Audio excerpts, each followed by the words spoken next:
Здравствуйте, друзья! С вами Лара Володина.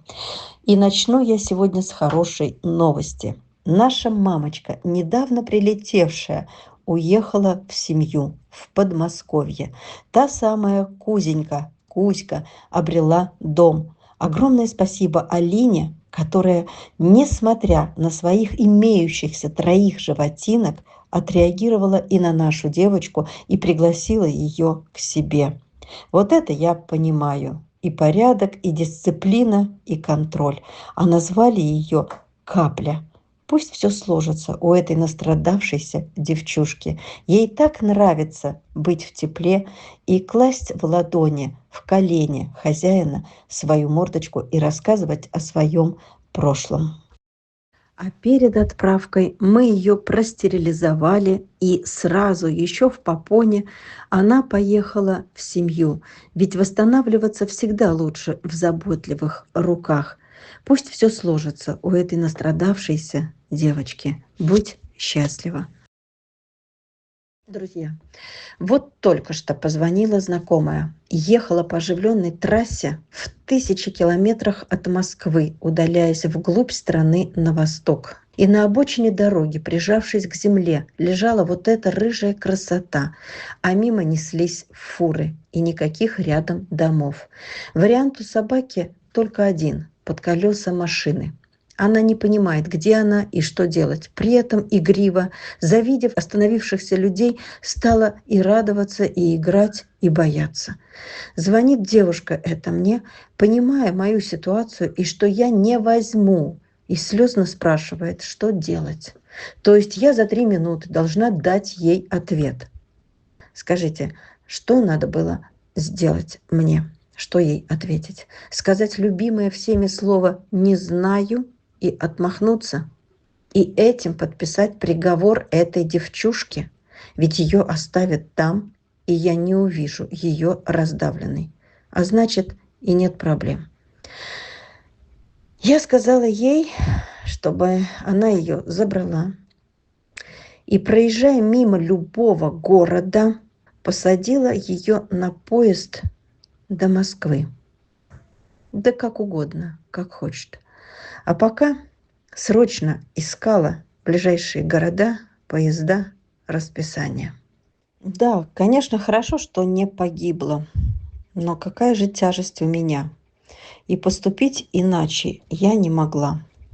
Поддержите, пожалуйста, эту рыжую девчушку. Поддержать можно двумя способами. Первый. Заберите ее к себе домой. Как Кузеньку забрали у нас. По ней видно, какая она замечательная. Ей месяцев 6-7. Будет небольшой собачкой.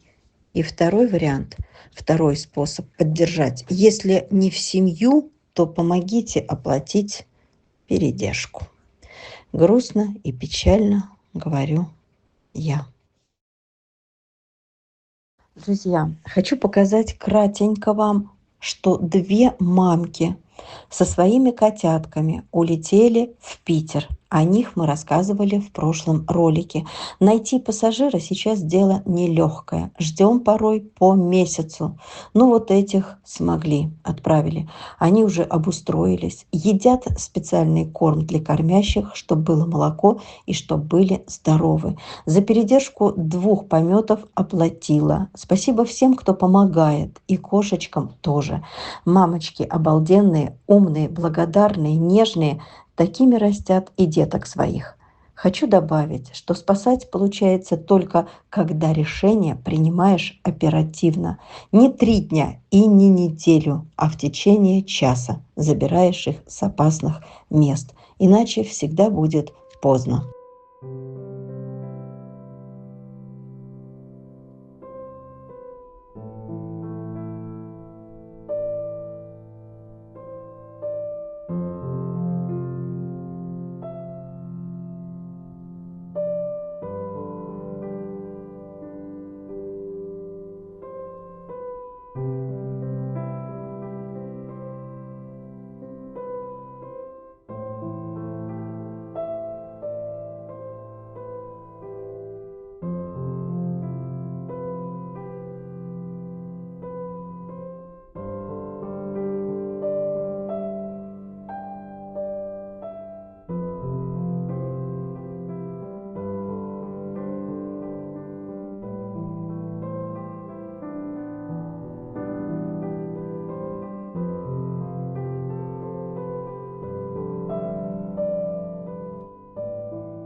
А вот третьей мамке не повезло.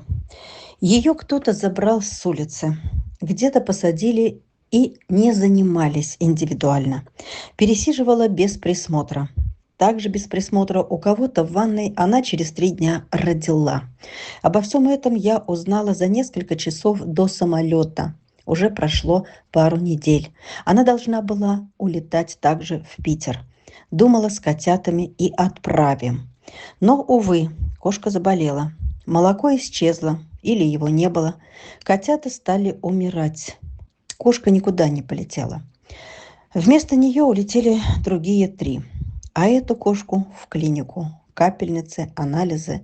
И оставшиеся 2 котенка, живой и полуживой, их надо выкармливать из шприца. Но заниматься этим круглосуточно тоже некому.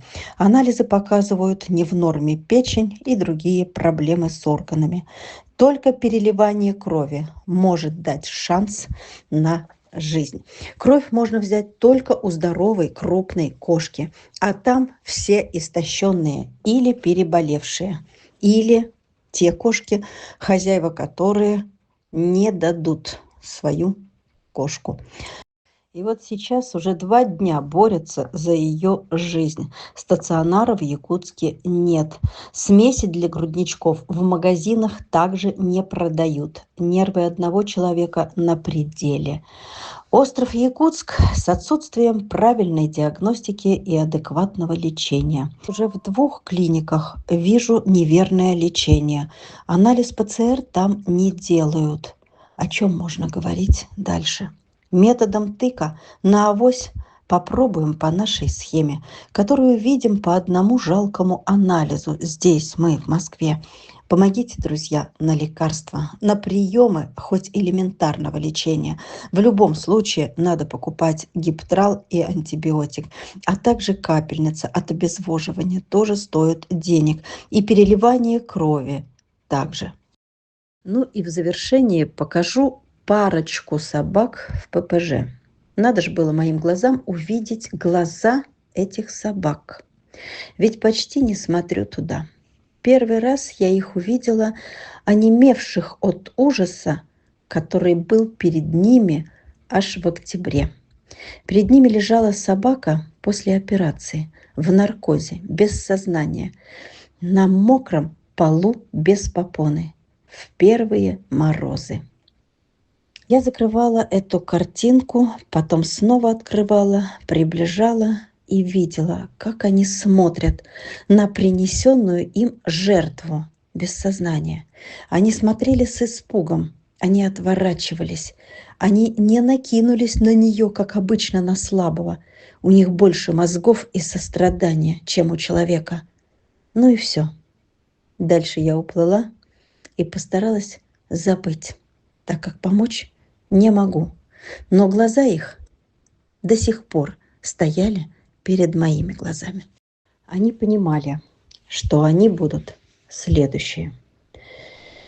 И вот прошло 1,5 месяца. Эта шоколадная девочка опять попалась мне на глаза. Опять стоит на заднем плане, уже в другом вольере. И тот же ужас, и та же жалость читаю в ее глазах. С интересом она потянулась к человеку, но без надежды. У меня вопрос. Может, кто-нибудь захочет ее взять?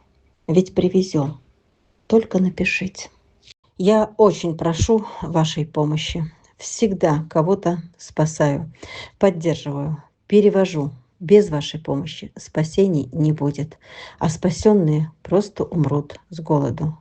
И, пожалуйста, приглядитесь. Может, кто-то пожелает взять к себе домой. Пожалуйста, я вас очень прошу. Помогайте, не оставляйте их без вашей помощи.